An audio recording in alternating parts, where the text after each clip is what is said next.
Hey friends, it's Brant and Jim again. Thank you for listing the things that you struggle with, for listing the things that are stopping you from reaching the levels that you want to go to in your life, from achieving those hopes and dreams.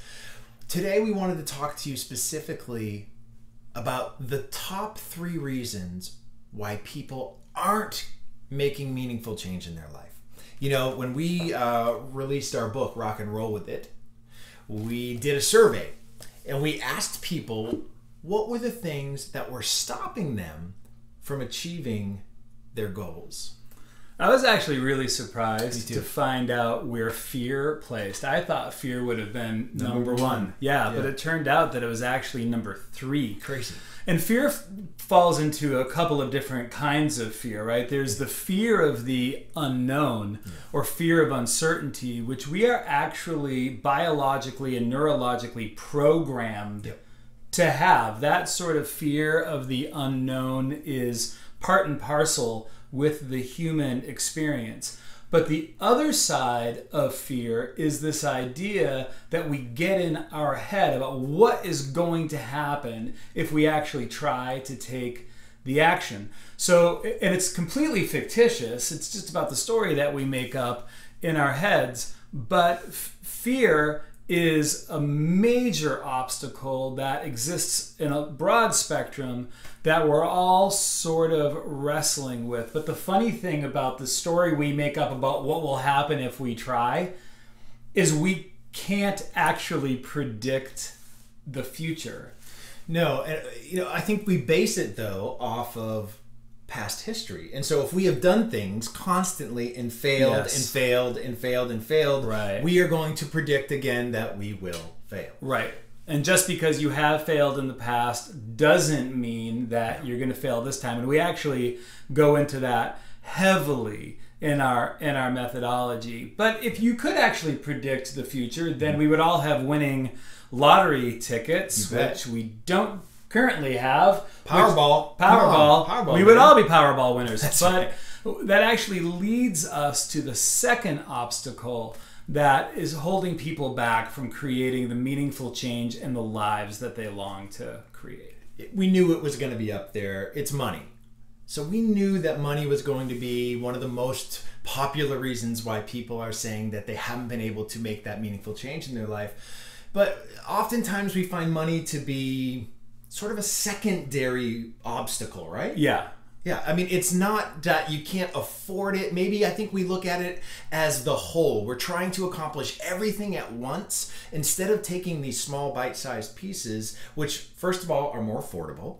Second of all, allow us to celebrate those wins, right? Yeah. We want to make sure we're making progress, that forward progress that we talked about in the last video. But I think really money becomes that thing that it's such an easy scapegoat to say, well, if I could afford it, or I have to, I'm feeding my family. I have a family to take care of. I can't afford to quit my job. I can't afford to make less money. I can't afford, and we get it. It's kind of like fear in that it's sort of universal. I don't know anybody who is afraid of running out of room in their savings account. Right? It's a very real issue. We get that. We don't disagree.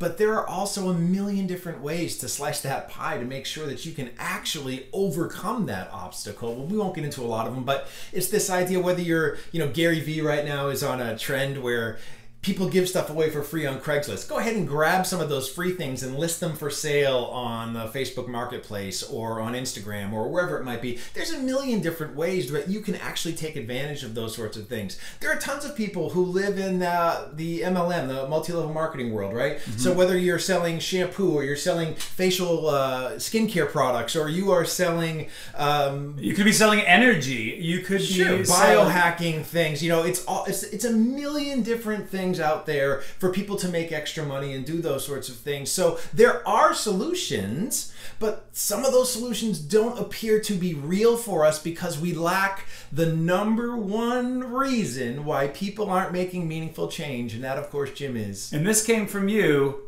discipline. So when we think about what it is to be disciplined, it's kind of like money. We know we need to have it, right, but it's a little bit more elusive because you could say to yourself, "Oh, I want to be more self-disciplined." But how do you actually become disciplined? Where does discipline come from? And so one of the things that differentiates our method from just about everything else that we've seen is we actually have some answers to that question of where discipline actually comes from, how to cultivate it. And so that's for me one of the things that's most exciting about the work that we are doing.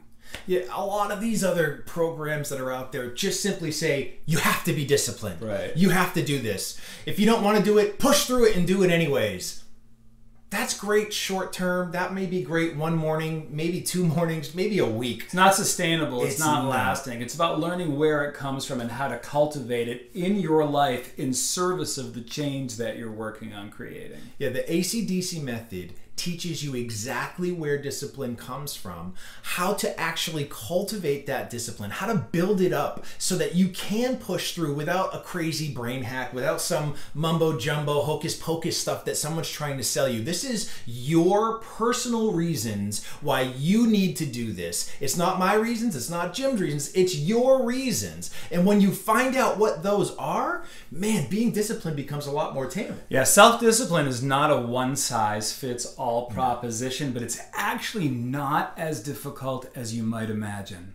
Yeah, it's actually when you tap into those things that make us passionate, when you tap into those things that are supposedly the reasons why we do what we do, then getting up early in the morning and going to work out, or making that better decision for the food you're going to eat, or having that difficult conversation with a loved one because you want to fix the relationship. Yeah. There's so many different ways that you can actually apply that discipline to get the results that you're looking for. It's really why we developed this methodology, because we were tired of things falling short here, or something was really great here but it didn't address this over there, and what we want is sustainability. It had to be holistic, it had to be sustainable, it had to be something that you could not only do specifically for the thing that you're working on, but something that you could carry over into other areas of your life and really work this method through your whole life. That's right. Think about what's possible if you could actually remain disciplined in the areas of your life that you most want change.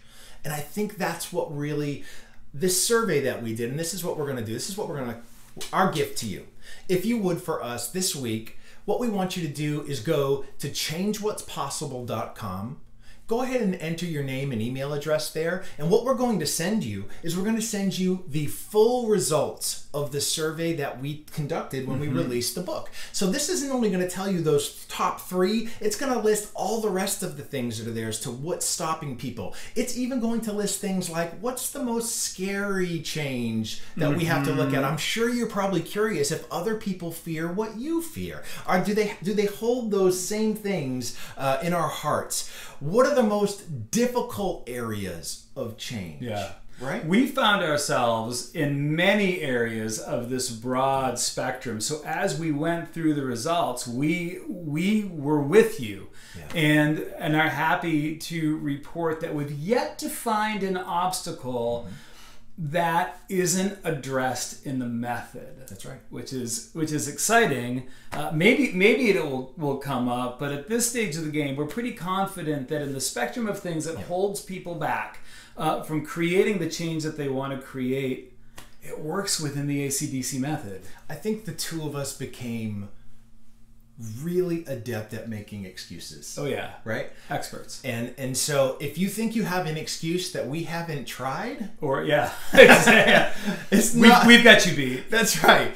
We are very creative in our excuses, and so we've tried to address as many of those as we possibly can in the ACDC method. It's just what we're so excited about you guys learning about, getting a chance to get your hands on it. Go to changewhat'spossible.com, download the report, and we'll be back in a few days to talk more about some other things that we think you might find interesting.